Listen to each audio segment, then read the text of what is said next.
Sari dari Prediktif 19 FTP Udayana.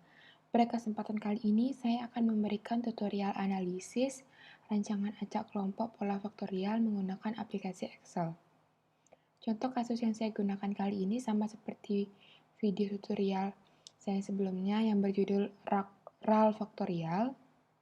Namun, terdapat perbedaan jika pada RAL faktorial menggunakan ulangan, sedangkan pada video kali ini yakni RAK faktorial atau rancangan acak kelompok faktorial menggunakan kelompok. Kasusnya adalah seorang peneliti akan melakukan penelitian pengaruh lama waktu fermentasi, yakni 2 hari yang dinotasikan dengan W1 dan 3 hari yang dinotasikan dengan W2, serta kualitas ketan yang digunakan, di mana untuk K1 itu adalah grade A, K2 itu adalah kualitas ketan grade B, dan K3 merupakan kualitas ketan grade C terhadap kadar alkohol pada tape ketan. Kemudian, di sini terdapat pengelompokan, di mana pada kasus ini pengelompokan didasarkan atas metode tradisional, namun menggunakan 2 tempat penyimpanan yang berbeda, di mana pembuatan tape ini menggunakan metode tradisional, namun menggunakan 2 tempat penyimpanan yang berbeda. Jadi, pengelompokannya berdasarkan atas 2 tempat penyimpanan yang berbeda. Berikut adalah data penelitian kadar alkohol tape ketan. Di sini terdapat 6 perlakuan, di mana W1 K1, W1 K2, W1 K3, W2 K1, W2 K2, W2 K3. Serta di sini terdapat 2 kelompok, di mana kelompok tadi ini merupakan dari 2 tempat penyimpanan yang berbeda. Jadi, sama seperti sebelumnya, kita melakukan penjumlahan untuk setiap kelompoknya, di mana sum jumlah ini, kemudian kita drag ke bawah sampai sini. Kemudian, untuk rata-ratanya sama, tapi menggunakan formulasi sama dengan average. Lalu pilih data di kedua kelompok ini, kemudian drag ke bawah. Setelah itu, untuk jumlah yang di sini, kita jumlahkan dari kelompok yang pertama, kemudian di sini dari kelompok yang kedua, kemudian ini adalah jumlah dari jumlah kelompok yang tadi sudah dihitung, yang di sini, kemudian yang ini juga, ini merupakan rata dari rata-rata yang tadi sudah dihitung, kemudian ini sama semua, ini rata-rata dari kelompok pertama, ini rata-rata dari kelompok kedua, dan ini adalah rata-rata dari jumlah yang di sini, kemudian di sini adalah rata-rata dari jumlah yang di sini. Selanjutnya, kita membuat tabel 2 arah. Tabel 2 arah ini dibuat karena ini kita menggunakan pola faktorial. Tabel 2 arah ini sudah menggunakan ketentuan yang sudah ditetapkan. Jadi, kita akan mengisi tabel 2 arah. Pertama, nilai K1W1 ini didapatkan dari nilai jumlah perlakuan. Jadi, jumlah perlakuan yang di sini.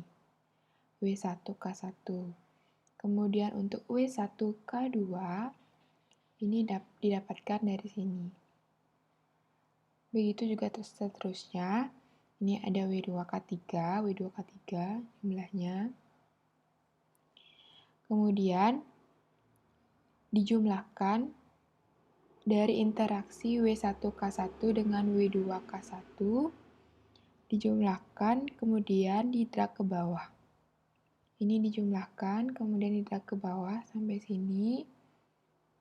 Ini kemudian untuk nilai rata-rata ini didapatkan dari nilai jumlah yang di sini dibagi dengan 4. 4 ini merupakan banyaknya taraf W dikali dengan kelompok, yakni 2 dikali 2. Itu sama dengan 4. kemudian di-drag ke bawah.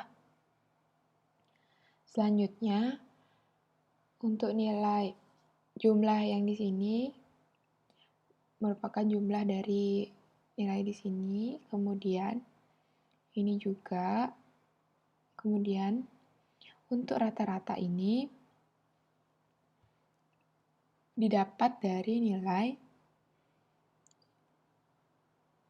jumlah ini dibagi dengan 6. 6 ini didapat dari banyaknya taraf K dikali dengan kelompok, yakni 3 kali 2. 3 kali 2 itu 6. Jadi di sini dapat 6. Kemudian di-drag ke samping sampai di W2. Kemudian untuk jumlah dan jumlah ini sama, untuk rata-rata juga sama. Selanjutnya, sebelum kita menentukan nilai analisis keragaman, kita terlebih dahulu menghitung faktor koreksi.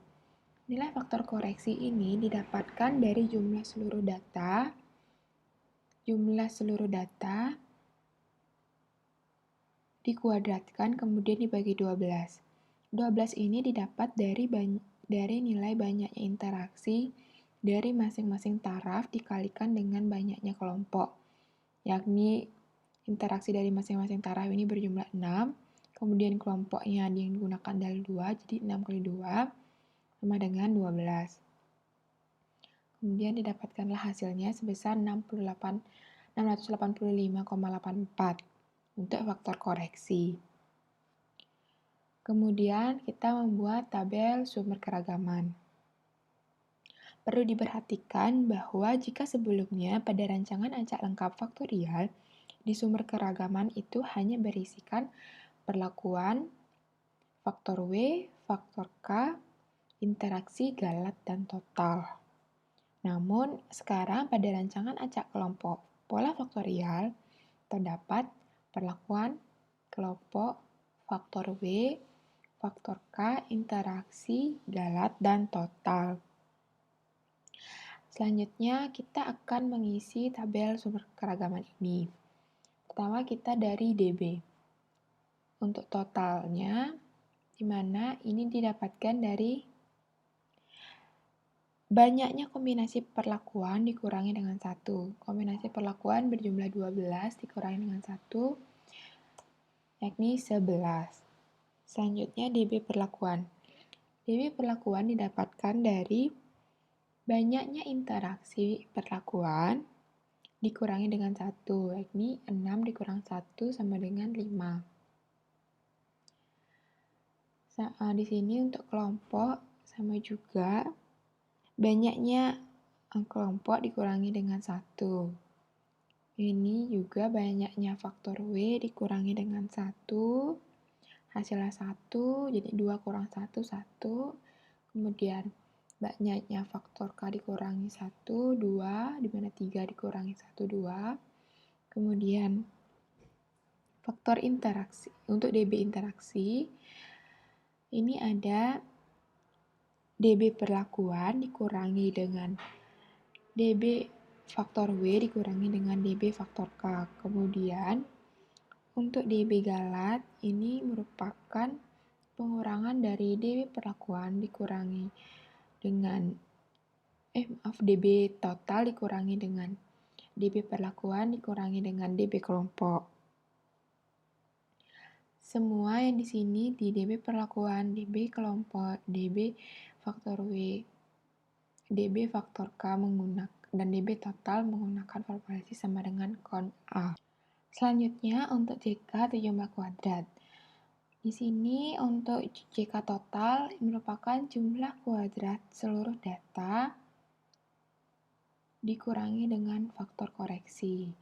Selanjutnya untuk JK perlakuan merupakan jumlah kuadrat dari seluruh perlakuan dibagi dengan 2. Jumlah dari seluruh perlakuan dibagi dengan 2. Di mana 2 ini didapatkan dari jumlah kelompok, yakni jumlah kelompok pada kasus ini adalah 2. Dikurangi dengan faktor koreksi. Kemudian untuk JK kelompok merupakan Jumlah kuadrat seluruh kelompok dibagi dengan 6, di mana 6 ini merupakan banyaknya data, kemudian dikurangi dengan faktor koreksi. Selanjutnya untuk JK faktor W, merupakan jumlah kuadrat dari faktor W yang nilainya didapat dari tabel 2 arah. Dibagi dengan 6, di mana 6 ini merupakan banyaknya taraf K dikali dengan 2, di mana 2 ini adalah jumlah kelompok. Jadi 3 dikali 2 sama dengan 6, yang kemudian dikurangi dengan faktor koreksi. Selanjutnya untuk nilai JK faktor K, ini didapatkan dari jumlah kuadrat dari faktor K yang didapat dari tabel 2 arah, kemudian dibagi dengan 4, di mana 4 ini berasal dari banyaknya taraf W yakni 2 dikali dengan banyaknya kelompok yakni 2. Jadi 2 dikali 2 sama dengan 4, yang kemudian dikurangi dengan nilai dari faktor koreksi. Selanjutnya untuk interaksi dan untuk JK interaksi dapatkan dari nilai jumlah nilai pengurangan dari JK perlakuan dikurangi dengan JK faktor W dikurangi dengan JK faktor K. Kemudian untuk JK galat ditempatkan dari pengurangan JK total dikurangi dengan JK perlakuan. Selanjutnya untuk nilai KT, kuadrat tengah, ini didapat dari pembagian dari nilai JK dan DB. Jadi untuk nilai dari KT perlakuan sampai KT galat ini didapat dari pembagian masing-masing dari JK dan DB-nya. Jadi ini tinggal di drag ke bawah aja. Drag ke bawah. Jadi selanjutnya kita akan menghitung F hitung. Untuk F hitung, ini didapatkan dari kuadrat tengah dibagi dengan galat. Jadi kuadrat tengah masing-masing perlakuan ini, masing-masing taraf ini dibagi dengan KT galat. Maka di sini di-insert simbol dolar. Jadi nanti tinggal drag saja dan hasilnya di sini akan sama. Jadi akan semua pembaginya adalah KT galat. Selanjutnya untuk F tabel, baik itu 5% dan 1%, ini menggunakan formulasi yang sama. Bedanya di sini menggunakan probability-nya saja yang berbeda. Untuk F tabel 5%, probability-nya 0,05. Di sini untuk 1% probability-nya 0,01. Jadi F inverse probability, kemudian DB perlakuan, kemudian DB galat. Untuk DB galatnya kita insert simbol dolar karena untuk di setiap F tabel, baik itu di perlakuan, kelompok, faktor W, faktor K, maka interaksi menggunakan juga DB galat. Jadi insert simbol dolar, jadi entar bisa di-drag ke bawah, dan di sini hasilnya sama, di sini juga terdapat DB galat. Untuk F tabel 1% sama semua caranya, namun probability-nya saja yang berbeda. Setelah membuat tabel ini, kita juga perlu membuat notasi untuk menentukan apakah perlakuan pada masing-masing taraf atau interaksi yang digunakan pada kasus ini berpengaruh nyata atau tidak terhadap variabel yang diamati. Hal ini dapat dilakukan menggunakan fungsi if. Dapat dilihat di sini fungsi if yang digunakan. Jadi dapat diartikan bahwa jika F hitung perlakuan nilainya kurang dari F tabel 5%, dia akan bernilai NS. Atau non-signifikan. Yang kedua, jika F hitung perlakuan nilainya kurang dari F tabel 1%, maka dia berpengaruh nyata. Berpengaruh nyata, di mana notasinya ini adalah bintang 1. Kemudian, jika dia lebih besar, maka dia akan bintang 2, yang berarti berpengaruh sangat nyata. Sama juga di sini kita tinggal drag saja, maka hasilnya akan menyesuaikan. Karena di sini didapatkan nilai ada yang berpengaruh sangat nyata dan berpengaruh nyata, maka diperlukan uji lanjut. Kenapa diperlukan uji lanjut? Karena untuk menentukan kombinasi perlakuan mana yang terbaik. Uji lanjut yang akan digunakan adalah uji Duncan. Untuk penjelasan lebih lengkapnya bisa dilihat di video saya sebelumnya yang berjudul RAL faktorial. Saya menjelaskan secara singkat saja di sini, di mana untuk uji Duncan kita insert dulu perlakuannya. Perlakuannya di sini kita insert ke sini. Kemudian untuk nilai rata-ratanya kita insert dari sini ke sini. Kemudian kita urutkan nilainya dari yang terbesar ke terkecil. Kemudian lakukan perhitungan selisih antara ini dan ini, dari perlakuan yang terbesar, kemudian yang di bawahnya, begitu juga seterusnya, sampai di sini, dari perlakuan yang di sini dan perlakuan yang terakhir. Kemudian, sama seperti sebelumnya, di sini juga memberikan notasi. Untuk uji lanjutnya selanjutnya juga sama. Diurutkan data yang terbesar ke terkecil. Ini didapat dari nilai rata-rata dari sini, dari faktor W 671,842. Dari sini juga didapatkan dari nilai rata-rata yang ada di sini. Kemudian diurutkan dari nilai terbesar ke terkecil dan diberikan notasinya. Jadi, dapat disimpulkan bahwa